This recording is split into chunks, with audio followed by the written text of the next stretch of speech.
100-yard games in your 4 playoff games as you did in the entire regular season. Your averages went up to 127 yards per game and 6.7 yards per carry.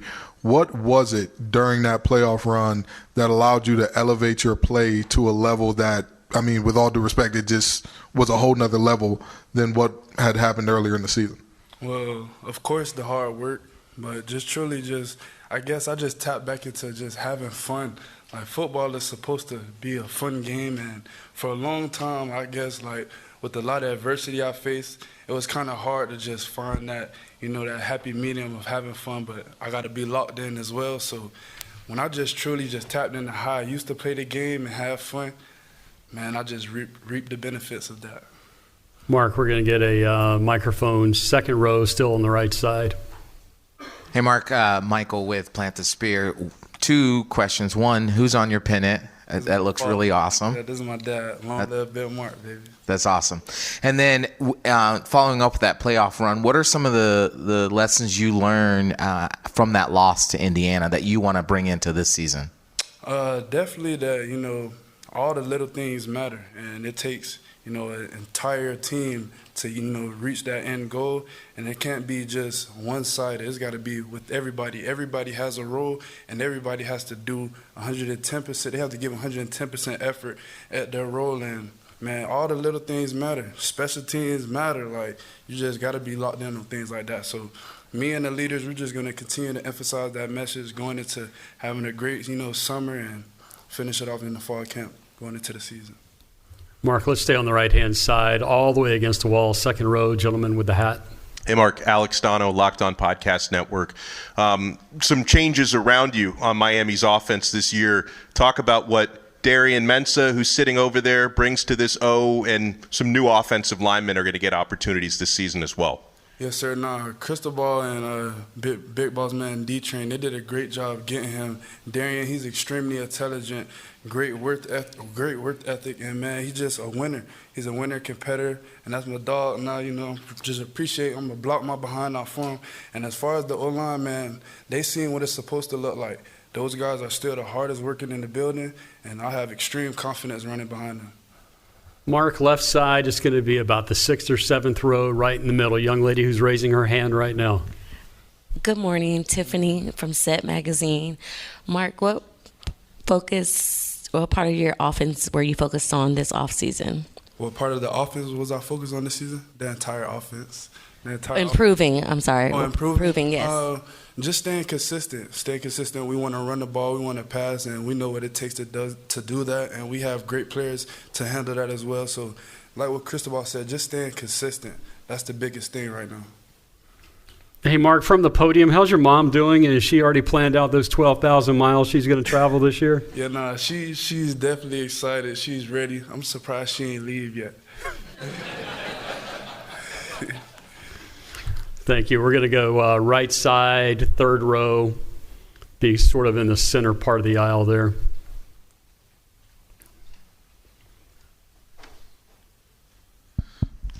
Hey, Mark. TJ Wilkerson from PBJ Productions. Going into this season, how important was it to being able to maintain Malachi Toney? And what can you tell us about him over the offseason that looks like it's improving even more? Man, I'll say definitely he's stepping up in that leadership role. He's definitely been a guy who's always led by example, just a guy who's going to, everybody sees what he can do, the type of person he is, but definitely just improving that leadership role, use that voice for these younger kids. I mean, he's only 18, doing amazing things that kids can only dream of. So he's just staying humble, hardworking, staying consistent. So, I got his back always. Mark, your last question, first row, right side, all the way against the wall. Hi, Mark. Destiny with the Juice Network. My question to you is, you spoke on leadership previously. What is your leadership skills and tactics for your incoming freshmen and your transfer to get them prepared to get back to the CFB? Really, my message to them is just stay where your feet are, and we can't be complacent. We have a lot of great players, and I know it's kind of hard to not think about last year, like, oh, we were so close, but truly it just cannot help us with anything that we have this year. But I could kind of take that back. Like, we could take a lot of good things that we did, you know, to help us, but all the bad things, we got to continue to learn from them. So I'm just going to continue to emphasize that message, bro. Stay where our feet at. Let's dominate this team run tomorrow. Let's dominate, you know, fall camp and just things of that nature. Mark, thank you. You and Darian can switch spots, and we'll spend about 5 minutes with our quarterback. First question for Darian will come first row right side. Darian. Darian, Dan Tortora, wakeupcalldt.com. Third team in 3 years. You had your experience starting off in college at Tulane, then Duke inside of the ACC, now Miami.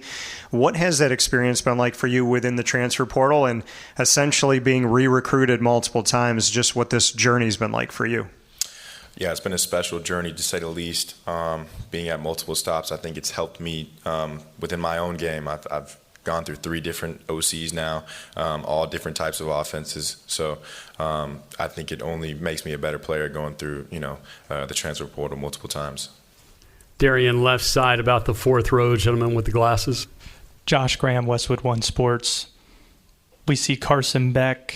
We see Cam Ward obviously have success in their 1 year at Miami. How much was that the drawing point for what you want your year at Miami to be like? And did you even speak with some of them to see what it might look like for you? Yeah, that was a huge factor as far as, deciding to transfer. Seeing what those 2 guys did last year made it an attractive decision for me. And then, my OC, Coach Dawson, I think the way he, will form the offense around the quarterback, around the stuff that he likes to do, also made it something that, I wanted to be a part of. Darian, right side, second row towards the wall. Kenton Gibbs, Locked On Podcast Network. Darian, you did a ton of things very well at Duke last year, but one consistent problem, it seemed like, was making every play seem like it had to be a bigger play. Is that something that you've kind of worked on, especially with having a different level of talent around you, bringing Barkay with you, having Tony in the receiving room, having Fletcher in the backfield as well? Is that something that you've worked on, and if so, how will it manifest in your game? Yeah, I'd say ball security was something that I, definitely took a personal note of as far as how I could get better.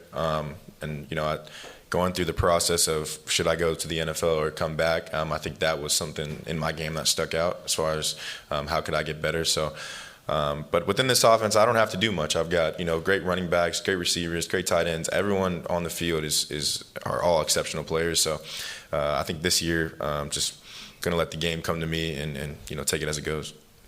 Darian, follow the center aisle towards the back on the left-hand side. Ralph Amsden, Unafraid Show with George Reister. Last time you were in this city, you were winning an ACC championship, and it comes out this morning, they're changing the rules. It's strength of your body of work, and so that's probably something that would have kept you out of this game. I just wanted to get your reaction to you being the reason the rules got changed for the ACC championship. I don't really know what to say about that. I guess I was happy I got in it last year, snuck in there and won the dang thing, but yeah, I don't know. Darian, right side, third row. Darian, going into Miami, it seems like you've already developed great chemistry. We've seen Mark Fletcher talk nothing but great things about you. But how important was it to have Cooper Barkay follow you to Miami and already have established chemistry with one receiver? Yeah, it's great to go through a transition or something that's a little bit difficult with your best friend. And so, him and I are like 2 peas in a pod. We just go together and we do a lot of things off the field, and I think that translates to our chemistry on the field as well. So, it just makes it that much easier when you're transitioning to a new school to have somebody there with you.